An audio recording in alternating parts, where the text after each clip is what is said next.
Good evening, I'm Brian Reagan. This is Tyler Kelly. and welcome you to Twilight Talks. Tonight we're in the Gospel of Luke, chapter 5, 17 through 26. Now it happened on a certain day as he was teaching, there were Pharisees and teachers of the law sitting by, who had come out of every town of Galilee, Judea, and Jerusalem.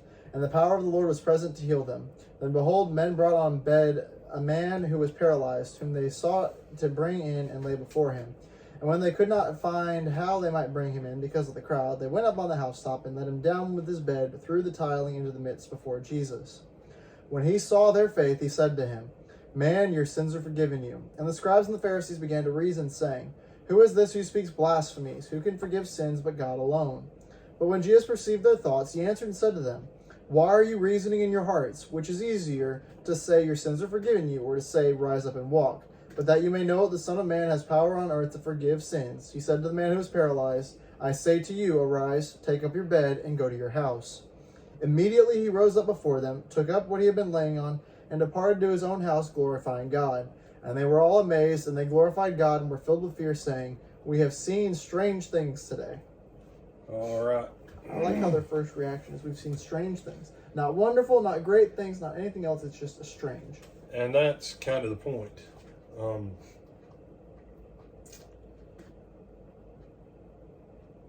Paul will write to Timothy and warn him about people in the church that will resist sound doctrine and God's work, just like Johnny's and Jambres resisted Moses.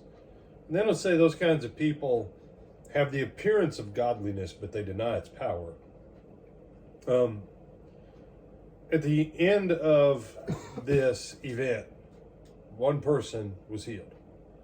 It opens up by telling us the power of God was present to heal them all. Anybody who would have wanted to have received could have.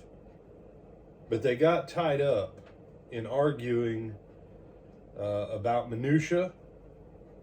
And then when they see it come to pass, and Jesus says, which is easier to say?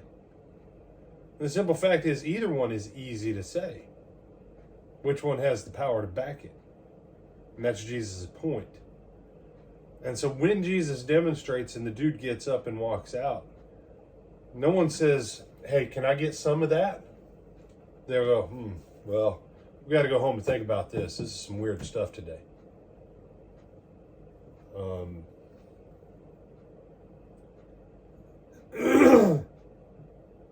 If I heard that someone, and they had a video on YouTube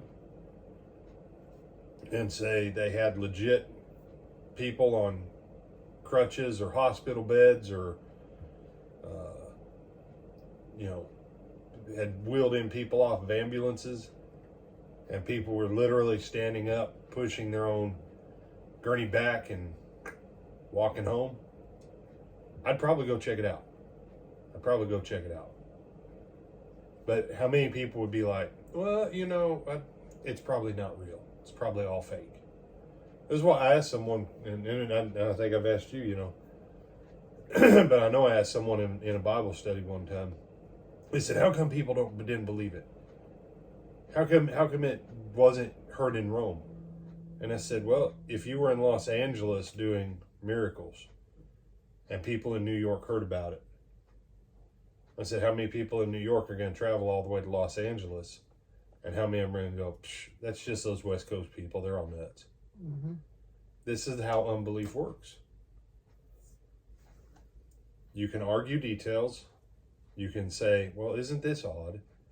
Or you can say, if that guy got it, how come I can't get it? And the answer is, you can, because God's no respecter of persons. Other thoughts, my brother? No, sir. All right, with that, I'm Brian Reagan. This is Tyler Kelly. And we bid you good night.